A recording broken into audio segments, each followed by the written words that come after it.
My name is Reed Carringer, and currently I work for Football Time and Tennessee Magazine, Basketball Time and Tennessee Magazine, run footballtime.com, and host Football Time on Tennessee Sports Radio from 6 to 8 p.m. every weeknight.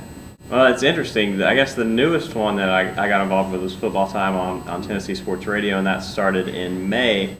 They found me on Twitter. Oh, I think it's huge. It's huge. That's something that drives the majority of our web traffic, whether it's through the direct links, clicking on links on Facebook or Twitter from followers, or other sites like Bleacher Report or Saturday Down South or places like that, picking up something that I've written on Football Time and running it on their site. But they find that through following us on social media or following me on social media. So I think it's huge, and that's one word of advice I would give anybody looking to get in this industry, is have a Twitter account, have a Facebook page that's Thomas McWater Sports or something like that, and start positioning yourself like that early, and then you can have your personal stuff separate from that, because it's a good way to get exposure, and it's a good way to appearances on radio or have your own radio show. They can find you like that. So it's huge. It's been huge for us, and we've seen. I was pushing the magazine to kind of embrace the social media aspect years ago. Finally hopped into it about 3 years ago, I think, and really focusing on it last year, and went from 1,000 or so followers between Facebook and Twitter to I think we're at 25,000 right now. So you can see the powerful tool that is. It direct sells magazines for us. When I tweet out links, order your magazine here, I can watch them, the orders roll in. It's a very, very, very powerful tool. I have a very non-traditional story of getting into this industry, and I never planned on it, which is rare, because usually, or most people I've encountered have planned on it, went to school for it, something like that. I was actually a religion and philosophy major, which is interesting. Helps me when I'm debating fans or other writers, I think, but that also helped me in this industry in that I wrote a lot. That's something that I've carried over from my degree that I use every day, because I ironically enough didn't want to go to grad school because I didn't want to have to write a ton. I was overwriting, and now I write articles and a show script every single day. So it's a little bit funny, but my family started Football Time in 1987 or 1986. That was the first year of the magazine. My grandfather actually worked as a food broker in the 50s and was printing little magazines covering SEC programs across the Southeast. I think we printed one in Georgia, in Florida, in Kentucky, Tennessee, Alabama, and he did that kind of part-time, and then saw a need for or an opportunity to kind of launch something new in a preseason magazine that was all about Tennessee football and Tennessee football only.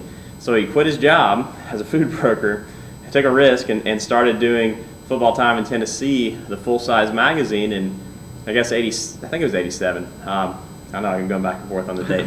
It's however old I am. It's getting ready to be 27 years old. So he started doing that, and then started a basketball Time in Tennessee in the early 90s. So I grew up really around this program. I'm going to practice, went to the national championship game, went to the SEC championship game, going on road trips with the family because they took pictures for the magazine and had to get notes for articles. And so I kind of grew up just immersed in it, and I think that's one reason I never planned on getting into it. I got a little burnt out and then got away from it in college and didn't do much, didn't even go to many games or anything like that, and then started taking a few pictures for the magazine, and then decided, hey, there's this whole demographic.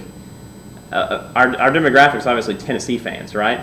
And there's a whole demographic that we're not reaching at all that maybe don't buy magazines or don't know that magazines are out there, because how often do people our age walk by the magazine rack? Not very often. So I kind of saw the opportunity to take the company somewhere else and somewhere new, and thought, hey, I'll give this a go. And I kind of started doing that 3 years ago, and have just been growing it ever since. Finally launched the website in January, and it's been way more successful than I thought, even though I've had to sort of neglect it as I was reaching out and doing radio and covering the programs. But so that's my very non-traditional route to to this industry, and then even getting the radio show is a non-traditional way of, hey, this guy sounds like he knows what he's talking about, or at least can tweet, so let's get him on and see what he says, and hey, we got an opening, you want to do your own show? Sure, let's try it. Why not? So it's been a very, very circuitous route, but it's been fun for sure. I'm very opinionated, so I probably like radio the best because it's the easiest way for me to interact with listeners and other people's opinions and present mine and have that back and forth that I enjoy and always have enjoyed, and something that I enjoyed in religion and philosophy classes when I was in college. So I've carried that love over into the sports journalism industry, and I think that's probably, if I had to pick, that's probably my favorite is radio, or even doing podcasting and things like that. Working 80 to 90 hours a week, which I've been doing since May, so that's probably my least favorite part. And I like that you can sort of make your own schedule. Especially, I'm my own boss, which is great because I can decide if what I want to write about. I'm not really given topics. In fact, I give myself topics, so I like that. But least favorite part, I think, would be just how much work it takes.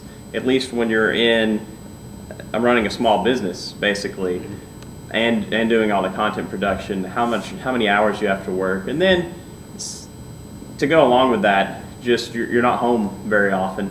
You're not home at night very often. If you're covering basketball, football this time of year, I was gone just about every weekend for 6 weeks. So I like being at the house every now and then, like being at home with the family. So I think that's probably the hardest part is you have to be willing to work a lot. You have to be willing to work away from your home or your comfort zone. And I'm fortunate that football time in Tennessee doesn't require me to move, but if I wanted to move, I couldn't keep doing it. So right. You're stuck up to a specific location too. This is something I wrestle with, honestly. But yes, it is, and it has been worth it. The past 3 years of being pretty heavily invested, at least on a part-time basis, and then really last year jumping in full-time or double time, whatever you want to call that. It's been worth it. I've enjoyed it. I've enjoyed making connections and meeting people in the industry. I've kind of developed friends amongst the people that cover UT on a regular basis, and then just connecting with listeners and readers and people on Twitter and things like that. I enjoy that, whether it's positive or sometimes negative feedback. I enjoy that interaction. So that's one thing that keeps me going, is knowing that people really enjoy what I'm doing, and that's something that if people weren't enjoying it and weren't, well, hey, I really enjoyed that piece, or enjoyed the show tonight, or if I was off, where were you tonight? Without that, it probably wouldn't be as fulfilling, but it has been very fulfilling.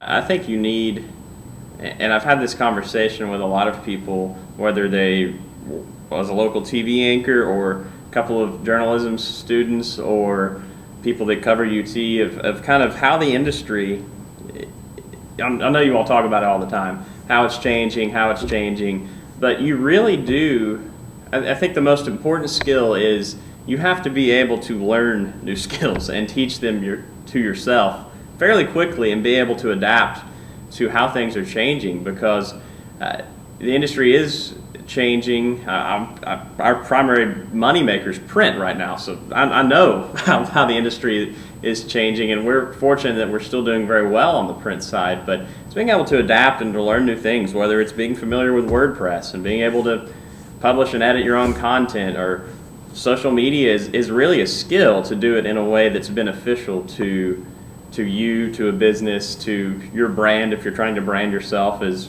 McWater Sports or whatever. So just being able to embrace and teach yourself new skills, I think, is probably the most important thing, because if you can do that, you'll make it. Piece of advice number one would be, just make sure you're the type of person that can succeed in this industry if you're going to jump in with both feet, because you have to be very self-motivated, you have to be very driven, and you have to be someone who can, like I said, teach yourself new skills. I didn't know much about taking pictures until I got into the industry, and now I've got other sites using my pictures and paying me for it. And I didn't know much about videography when I got into the business, but now I have a YouTube channel and throwing videos up on the website, and didn't know anything about web design. I've come a long way in that, from really designing a website and keeping it up to date from January to till today, so we're going on almost a year. I think that's it's so important to be able to have a diverse skill set, and then also you don't want to be someone who doesn't have an area that you consider your specialty either. You need to have that area that you're very, very passionate about. I talked about radio being probably my favorite, and writing is close to that because I like to opine about issues. So having something that you really enjoy and you can fall back on, that maybe if you don't like the other aspects that I feel like you have to know how to do to be successful in this industry, make sure that you can get a job and you actually enjoy the majority of what you're going to be doing. I wanted to move somewhere warmer for a long time. You might be able to tell by my attire, I don't like the cold. But I just haven't been able to. So I would like to grow this brand and kind of see it into the future of providing a Kindle edition or an iBooks edition and providing more digital content, still doing the print magazine, improving quality. I'd like to see all that through and then see kind of where I am. So that's my 5-year, 3-year goal, is just thinking about, all right, how can I take the brand that's already successful and reach more people? Because Vol fans, they don't get enough content ever. They don't get oversaturated with content.